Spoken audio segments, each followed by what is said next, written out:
The Buffalo Bills have a major problem that they must figure out. And Mayo Bagel, he inspired me to answer this question.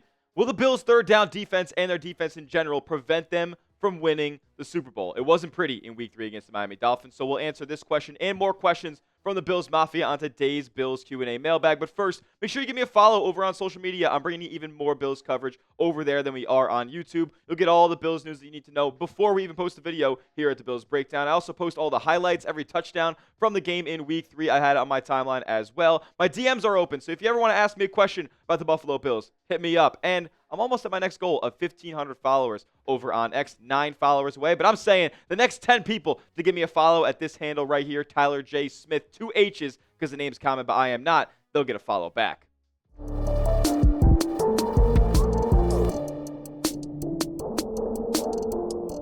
What's going on, Bills Mafia? You're watching the Bills Breakdown by Chat Sports. I am your host, Tyler Smith, and like I mentioned, the Bills have a big-time issue, and they got to figure it out, and that's their third down defense. I mean, to be honest, their defense is not perfect in general, but specifically on third down was their Achilles heel in 2024, and then after 2 weeks, they actually statistically were the best defense on third down in the league because they had played a measly Jets offense in Week 2. But Week 3, an absolute regression past the mean, to be quite honest with you. The Dolphins went 10 of 15 on third down in that matchup. They did not face a fourth down in their opening drive in the first quarter that resulted in Ollie Gordon touchdown. And then to close the first half of the game, they went 5 of 5 on third down.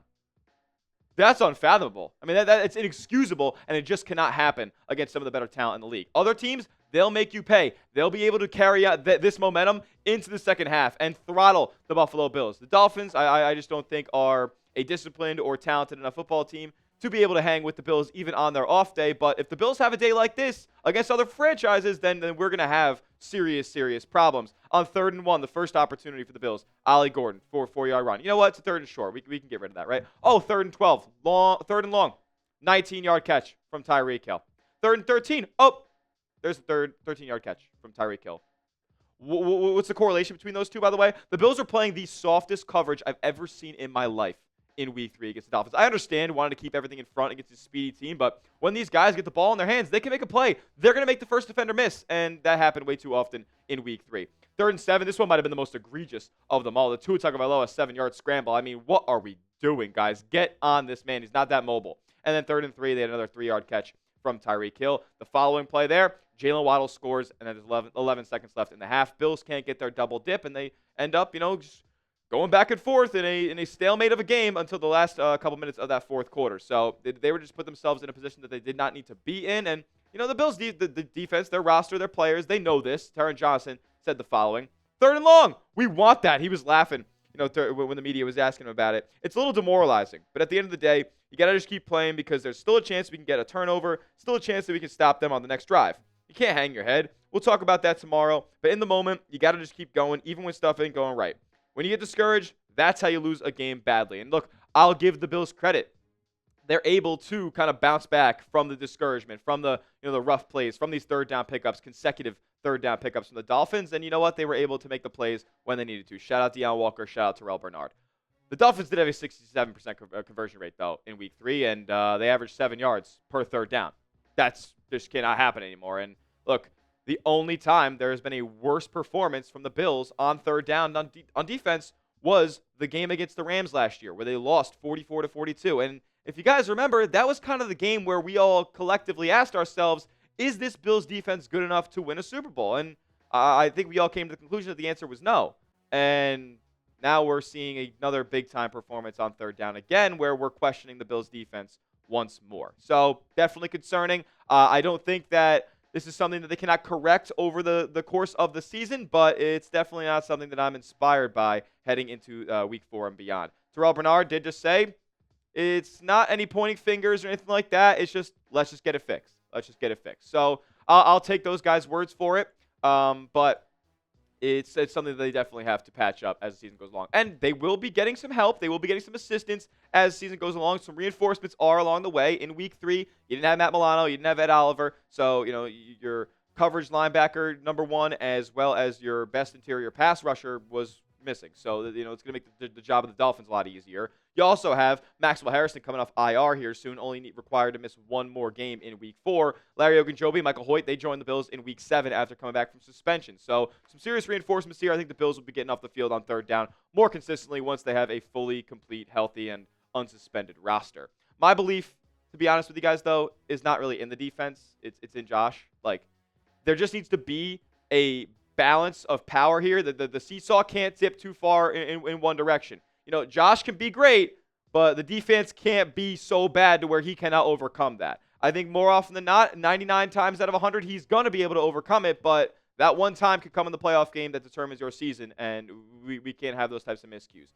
Coincidentally, the other way, the defense can't play so great to where, you know, Josh, or the defense can't play to a level to where Josh doesn't, you know, match them. So my belief is in number 17 back there. He's going to be the one that puts the Bills over the mountaintop. The defense just has to keep their heads above water. They didn't do that really enough in Week 3, and they didn't do that in the Rams game last year. And some serious question marks are being raised about this Bills defense. But for now, the Bills are 3-0, moving on to a weak opponent in Week 4. So let's just continuously and gradually improve as the season goes along, and we'll have more reinforcements coming along the way as well. Do you believe in the Bills defense? Y for yes, N for no. I want to know from the Mafia right now. Is this defense good enough to win the Super Bowl? You sound off in the comments section. And while you're scrolling down there, make sure you are subscribed to the channel. We're trying to get to 6.5K subs by the time that we match up against New Orleans Saints in Week 4. Help us get there. If you want free informative Bills content every single day on YouTube, this is the place for you. Subscribe, turn your notifications on, and you will never miss a moment. Bills news, rumors, whatever's going on around your Buffalo Bills. Just a chair coming in with a question here. Did we jump the gun on this being the Keon Coleman breakout season? I was certainly anointing him the next Bills great receiver after that Week 1 performance against the Ravens, but since then, kind of crickets for Keon Coleman, and specifically on a second down play down the stretch of the game for the Bills in Week 3, Keon Coleman had a drop. Yeah, there was some hand fighting, there was some pushing around along the sideline, but for a big frame receiver that is supposed to be making contested catches along the sideline, that's supposed to be part of his progression from year 1 to 2, that was not great to see him drop that one. He has to come down with that. He has to be able to fight through that sort of contact and be able to stay concentrated in order to bring the ball in, and he didn't. So that's unfortunate. We haven't seen a performance even close to what we saw in Week 1 over the last 2 weeks, and it's a little concerning considering the Dolphins are a weak secondary. They're not good, and he was kind of getting locked up for most of that game here. So, yeah, we probably did jump the gun a little bit on the Keon Coleman breakout year, but I'm not going to necessarily close the door on it yet because Josh Allen didn't really have a pass of more than 10 air yards in Week 3, so they weren't pushing the ball on downfield. Coleman also did generate a pass interference that was 20 yards down the field just to open up the game as well. So, you know, we'll roll with the punches here. It seems like he's improving. There's still a lot of belief in Keon Coleman, but he didn't receive a target after dropping that pass on second down. That was definitely something to note. A couple more questions to get to in just a moment. First, though, I got to tell you guys about our sponsor, as this episode is brought to you guys by Prize Picks. You and I make decisions every single day, but on Prize Picks, being right can get you paid. This football season went up to 2,000 times your money watching your Buffalo Bills. It's daily fantasy made easy. All you guys got to do is pick a lineup of 2 to 6 players and just pick more or less on their projected stats, whether it's like receiving yards, rushing yards in the first 5 attempts, punts inside the 20. They have it all on Prize Picks. They have every sport you could ever think of as well. Basketball's around the corner. Baseball playoffs are creeping up. Mix and match all your favorite sports on Prize Picks. Download the app today and use the code CLNS to get $50 in lineups after you play your first $5 lineup. You don't have to win that lineup to receive the $50. It's guaranteed. My lineup for Week 3 is as follows. Harold Fannin, the big tight end for the Cleveland Browns, more than 5.5 receiving targets. Got CeeDee Lamb more than 83.5 receiving yards. We got Kyler Murray more than 1.5 pass rush receiving touchdowns, and Patrick Mahomes there on a max discount. They offer stuff like this basically every week on Prize Picks, more than half a passing yard. Tail my picks or fade them, just do it at Prize Picks. Download the app today. Use the promo code CLNS to get $50 in lineups after you play your first $5 lineup. That's code CLNS to get $50 in lineups after you play your first $5 lineup. Prize Picks. It's good to be right. The Orgatory coming in with a question here. Okay. Do you think Brandon Beane makes a midseason trade for a safety? Okay. We're getting positional here. I'm not going to sit here and act like that the Bills safety room is good. It's not. It's one of the probably bottom 10 in the NFL. They had a bounce-back game in Week 2 against the Jets, but the Jets didn't really take any downfield shots. They really weren't passing the ball at all. And then Where do we go in week 3? Kind of another regression week for the safeties here. Neither Taylor Rapp nor Cole Bishop could record a PFF grade above 60 in coverage against the Dolphins. The Dolphins didn't even take any downfield shots. Tua had more throws behind the line of scrimmage than he had in front of the line of scrimmage. How do you have less than a 60 coverage grade if you're not covering anybody down the field? Wild. I mean, I bet you they took into account Taylor Rapp having friendly fire on Christian Benford there when they broke up Tyreek Hill's pass down the field. The safety group's not great. I don't think it's going to be what ends up killing the Bills if their defense isn't up to par down the stretch, but I'm not all that inspired. To be honest with you, though, the safety trade market isn't that great right now. I've been looking around the league. There aren't a ton of names that I'm super interested in. I wouldn't hate an Ashton Davis of the Miami Dolphins if you want a name to be thrown out there at you. You could look him up. The Dolphins aren't necessarily a team that's going to be competing this season, so maybe they're going to be looking to sell at the deadline. Could maybe scoop up one of their safeties there if you really are in need of a starter, but I'm not so sure Beane is going to be willing to go down that route. He has in the past, though. 2023, traded for cornerback Rasul Douglas, who the Bills did match up against in Week 3 on the Dolphins. And then he also traded for Mari Cooper in 2024. One of those worked out a whole heck of a lot better, in my opinion, than the other. But I wouldn't hold my breath on the Bills trading for a safety here. It's going to be pretty tough. They're kind of wrapped up financially, so it won't be the easiest thing to go out there and do if you're Buffalo. Maybe if they want to go bring in a safety via free agency, that could be in the works, but trading for one, I'm not so sure. Do you understand? Asking this question. What's up with Josh becoming checkdown Charlie as of late? Stam, you got a point. You got a point there. Josh Allen is not as necessarily using the cannon arm that he has over the last few weeks, specifically in this Dolphins game. I mean, in the Jets game, he really didn't have to do anything. Like, it was James Cook masterclass. They kept the ball on the ground. They didn't have to do anything through the air in week 2. But in week 3, like that's a game where you're going shot for shot. Neither team has a 2-possession lead the entire game, and this is the pass chart that Josh Allen has. Not great. Not great. I think the deepest pass that he had, you see right up here, is that Dalton Kincaid shot to the end zone. That was right in the bucket, by the way. It was right over the ear hole of I believe, Ashton Davis, funny enough. And it dropped right in the bucket. Kincaid dropped it. Is what it is. It was a tough catch. It's actually a great play made by the defender there. He swatted at it. And then there was one over on the far sideline as well. That was to Keon Coleman on the pass interference. It's not going to be recorded here, but only one pass past 10 air yards for Josh Allen in week 3. Joe Brady, what are we doing here? You have number 17. You have deep threat ability with Josh Palmer, Keon Coleman. Even Shakir's giving you some vertical threat ability from time to time. What are you doing? Let Josh Allen be Josh Allen, please, and stop limiting him to a game manager. Just makes no sense. And cut it out with the back-to-back runs on first and second down. You're getting too predictable, Joe. I'm not liking it, and you should have let Josh kind of just unleash that thing a little bit. Speaking of Josh changed my life here with a question. Which Bills rookie has been your favorite to watch so far? He's a handsome guy in that photo. My favorite Bills rookie to watch. I'm going to cheat. I'm going to cheat in this on this question. I'm going to go with 2. One on offense, one on defense.